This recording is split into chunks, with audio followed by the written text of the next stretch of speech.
So this was the setup of experiment which is done by Rutherford.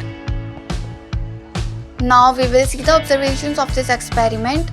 So as you can see in this picture, इसमें 3 observations है. पहली observation ये है कि most of the alpha particles जो हैं वो फॉयल के थ्रू पास हो रही है बिना डिफ्लेक्शन के. सेकंड ऑब्जर्वेशन ये है कि कुछ अल्फा पार्टिकल्स जो हैं, कुछ अल्फा रेस जो हैं वो स्मॉल एंगल्स पर डिफ्लेक्ट हो रही हैं. थर्ड ये a very few alpha particle bounce back.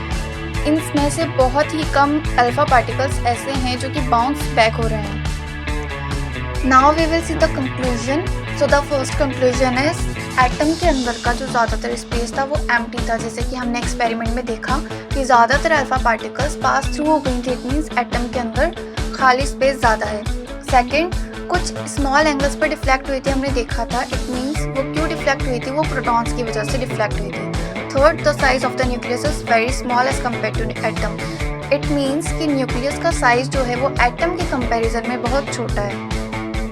Now atomic model.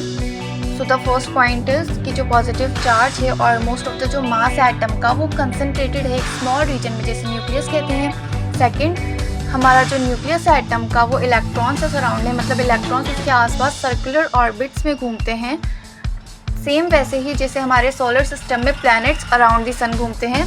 Third, electrons and the nucleus are held together by electrostatic forces of attraction.